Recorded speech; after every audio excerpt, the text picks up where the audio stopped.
La Coordinación Nacional de Protocolos Clínicos y Certificación, la Coordinación Nacional de Calidad y Acreditación y el Departamento Nacional de Docencia e Investigación celebran el Día Mundial de la Sepsis del 13 de septiembre junto al Día Mundial de la Seguridad del Paciente el 17 de septiembre. Hablaremos algo de calidad y seguridad en sepsis. Presentaremos los temas de detección temprana de sepsis en los hospitales, la seguridad del paciente en el hospital, la comunicación a través de la técnica de SBAR y algunas aplicaciones para el celular en el manejo de la sepsis. Hace muchos años construimos este flujograma sobre el paciente, la detección temprana de la sepsis en los hospitales.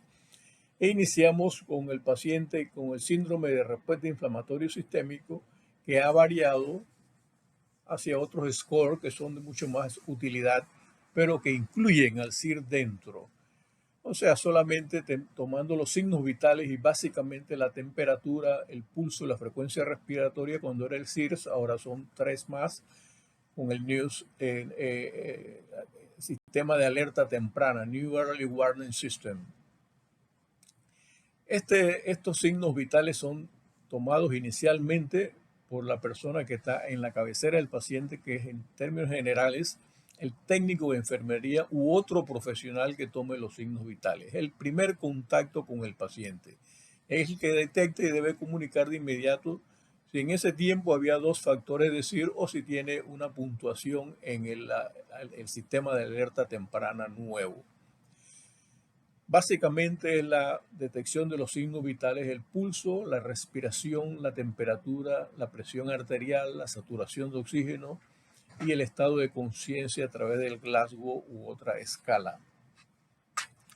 En el equipo de salud obviamente participa en la escala la enfermera, que comprueba y valora estos datos que les da el técnico de enfermería, y esto lo hacen durante toda la vida, del día a día de ellos. Ella toma la presión arterial o puede medir la oximetría de pulso, de haber oxímetros en la sala, y determina entonces si hay los equipos de las líneas venosas para las soluciones para la sepsis, y comunica urgente a través de una técnica de SBAR hacia el resto del equipo de salud. Serían los médicos, ya sea el interno, el residente, médico general o el funcionario. Ellos entonces continúan con este flujograma, revisando el expediente, confirmando, haciendo exámenes de laboratorio, los exámenes pertinentes para cumplir con el SOFA, para valorar, estratificar el paciente. Dentro de estos exámenes, uno de los exámenes más importantes son los hemocultivos en el caso de sepsis. Y los hemocultivos deben tomarse lo más rápidamente para iniciar los antibióticos a primera hora. Los hemocultivos deben tomarse antes de iniciar los antibióticos. Esto parece sencillo, pero es un punto crítico y bien crítico. Y es importante porque si no hay crecimiento bacteriano, después no sabemos qué estamos tratando. Entonces el hemocultivo temprano es fundamental. Obviamente, entonces, estratificando el paciente, el médico residente o el médico funcionario o el médico especialista que está manejando el paciente, entonces continúa con los lineamientos o las guías de Sepsis Campaign, que contienen los 6 de la sepsis, que es dar 3 aspectos que son alto flujo de oxígeno, el uso de los cristaloides intravenosos, personalizando, individualizando al paciente, los antibióticos intravenosos en forma empírica, una vez tomados los hemocultivos, y hacer entonces tomar 3 estudios que son los hemocultivos y otros cultivos pertinentes dependiendo del paciente, la medición del lactato y el gasto urinario, para luego seguir manejando con la guía de Sepsis Campaign, que es una guía adaptada y adoptada internacionalmente para el manejo del paciente, ya sea en la sala, en las semi-unidades intensivas, en las unidades de cuidados críticos o de terapia intensiva. Después del SIRS ha venido el advenimiento del el sistema de alerta temprana de los ingleses. Esto es el National Health System de los ingleses y es el News 2. Y ahora se le ha agregado el News C. News C es de COVID, porque se le ha agregado por ahora un score. Uno de los scores que se ha modificado es el score con la edad del paciente, porque esto tiene riesgo, la edad del paciente.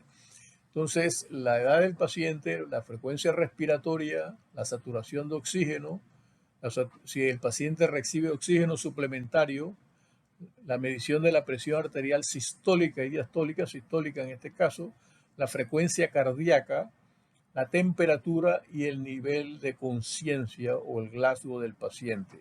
Y si el paciente es EPOC, que tiene una valoración diferente en la saturación de oxígeno.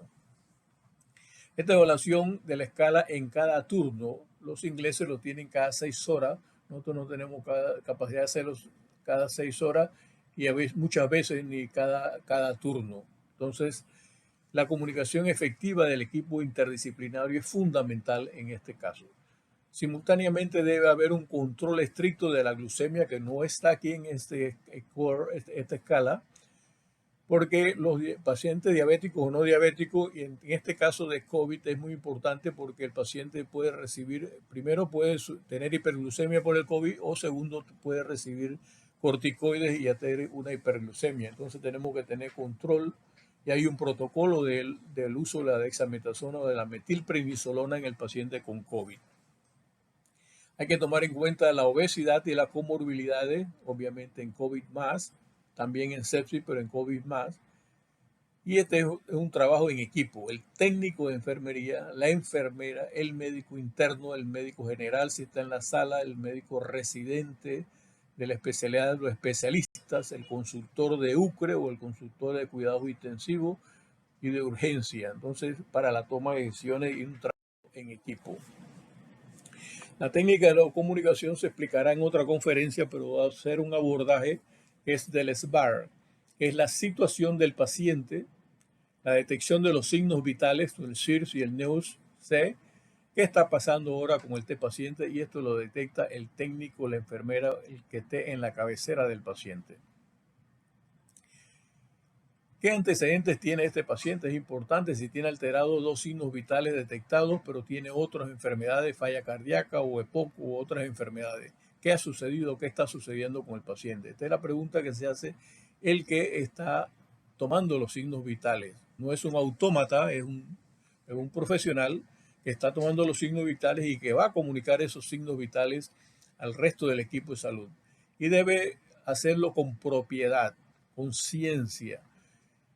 El paciente tiene tantos puntos en la escala de NEOS. Es facilito porque ahí tienen la escala de NEOS y solamente es tomar la puntuación. Tiene tantos puntos. ¿Qué encontró usted? ¿Qué piensa que está sucediendo? O sea, no solamente llamar que el paciente tiene fiebre o el paciente está agitado. El paciente tiene tantos de NEOS. Y esto es lo que va a dar la perspectiva de si el paciente está grave o va a ponerse grave o va a requerir otra estrategia más profunda de oxigenación o unidades de cuidado intensivo o intubación, etc. Y las recomendaciones comunico de inmediato a la enfermera, al médico, qué usted quiere hacer o qué cree que debe hacerse. Entonces esta es una comunicación más científica, más técnica, más profesional, en las cuales todos están involucrados los equipos de salud, desde la llamada del técnico de enfermería a la enfermera o de la enfermera al médico que está de planta. En la atención del paciente no solamente el protocolo es importante o los flujogramas son importantes, esto hay que verlo en el contexto global. Los requerimientos para atender a un paciente con sepsis no solamente es usar un protocolo de detección temprana o usar la guía de la detección de la sepsis, del Sepsis Campaign. Aquí hay que considerar la ciencia del factor humano, que es la interrelación entre 4 factores fundamentales, que es el desarrollo organizacional, el área de trabajo o el ambiente laboral, las condiciones básicas sanitarias del piso del área donde está el paciente, la estructura que facilite la comunicación efectiva y eficiente en el equipo de salud, la tecnología de la comunicación, la disponibilidad de personal de salud en las salas cuidando al paciente, laboratorio y radiología disponibles para estudios pertinentes de imágenes y de laboratorio, y la disponibilidad de camas en semi-intensivos o en las unidades de cuidados intensivos, porque hay que ver la perspectiva de hacia dónde va este paciente. Este es fundamental y este es el desarrollo organizacional. El siguiente factor es el equipo y los insumos, el lavado de manos, los materiales, si hay solución salina, lactato de Ringer, que son los cristaloides que se usan en la reanimación del paciente con sepsis, la oxigenación, el oxígeno disponible en los pisos, el oxígeno de pulso, el termómetro calibrado, el esfigmomanómetro calibrado, la gasometría, el set de hemocultivo, el set PUGA de hemocultivo, que es un equipo, una bolsa con todos los insumos que uno usa para la toma para el manejo de los hemocultivos en el paciente con sepsis. Los tubos de hemograma, de lactato, de procalcitonina, etcétera. La parte preclínica aquí, precrítica del laboratorio es fundamental. O un anaquel de sepsis que contenga todos estos equipos.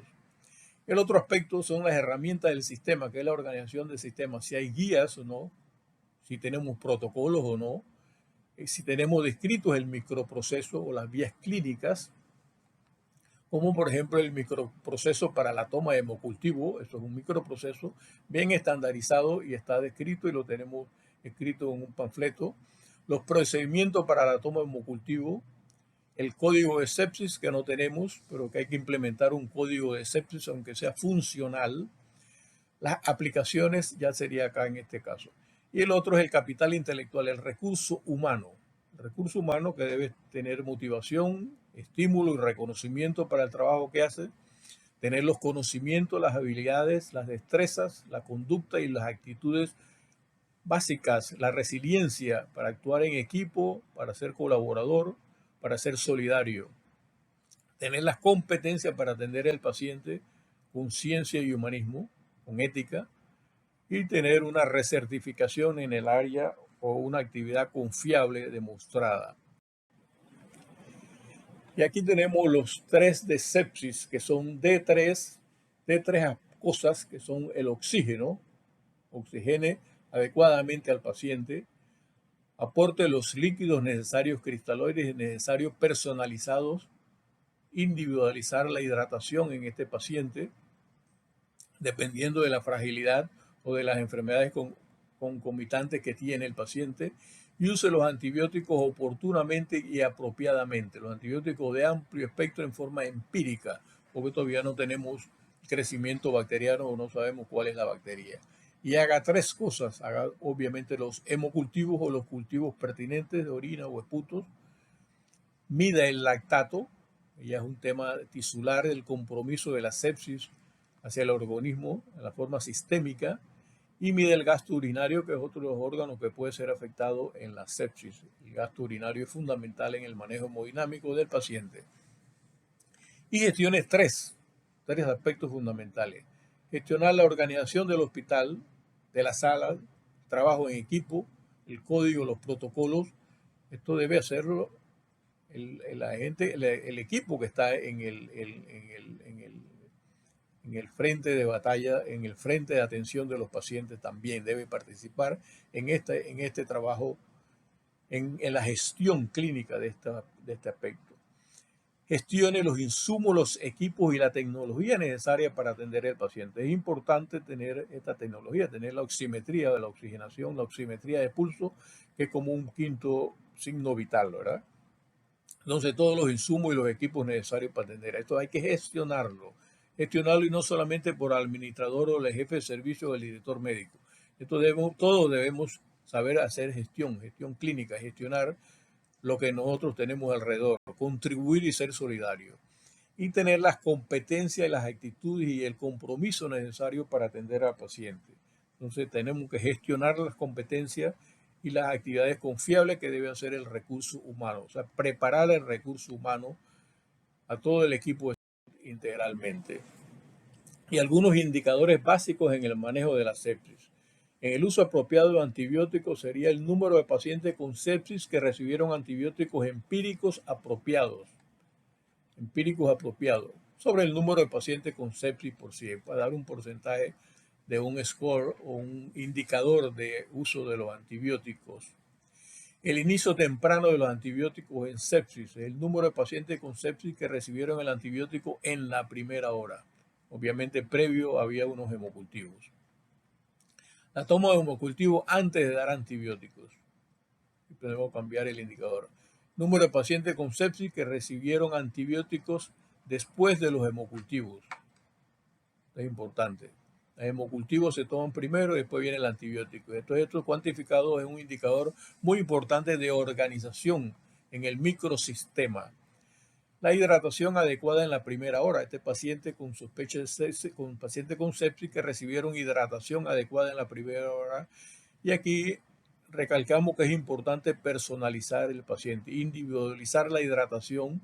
Pues no es lo mismo un paciente frágil, un paciente obeso, un paciente con falla cardíaca, un paciente con cirrosis, un paciente con enfermedad renal, un paciente con falla cardíaca o enfermedad pulmonar. Entonces la hidratación no se puede dar como una receta que consista en 30 mililitros por kilo de solución salina por hora a cada paciente. Entonces esto hay que individualizarlo, es importante. La hidratación en la primera hora. Entonces no demorar la hidratación cuando se requiere. Y el cumplimiento de las 6C del Sepsis Campaign, el número de pacientes que cumplieron con las 6C de dar 3 y recibir 3, como describimos anteriormente. Y esto hay que hacerlo a través del expediente electrónico o del expediente, revisando el expediente. Y esta es otra conferencia que se va a dar, otra charla que se va a dar sobre las aplicaciones para la sepsis, el uso en la cabecera del paciente. Es fundamental para el adiestramiento del estudiante de medicina, para el interno, el médico general, el médico residente y el médico funcionario. Estas aplicaciones en sepsis debe tenerla todo estudiante, debe tenerla todo interno y todo residente, y los funcionarios jóvenes que manejan sepsis o de los que están en los cuartos de urgencia. Y la fundamental es el sepsis 3, que es el oficial sobre el sepsis campaign, unas nuevas definiciones de sepsis. Y aquí es un score que usted va midiendo del paciente y le va diciendo si tiene QSOFA o si tiene SOFA o si tiene SIRS, si está grave, si no está grave, si la probable mortalidad. Entonces esto es importante en sepsis. Los otros son parecidos iguales. Este para medir el SOFA, para ver todos los exámenes y cuantificar el SOFA ya en forma más integral, cuando tengan todos los estudios de laboratorio pertinentes para el SOFA. Y aquí es el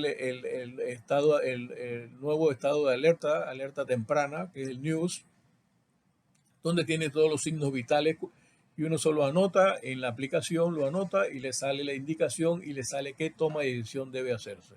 Esto es fundamental porque este es el score de los signos vitales, está aquí y cuantificado, y usted puede, con el celular en la mano o en la cabecera del paciente, usted puede cuantificar cuánto NEWS tiene, cuántos números, la numeración, la valoración, y tomar las decisiones o llamar al que le competa llamar. Y el Survive Sepsis es del Sepsis Campaign, que tiene todos los indicadores también de sepsis y las guías de sepsis. Y aquí está la guía de Sepsis Campaign.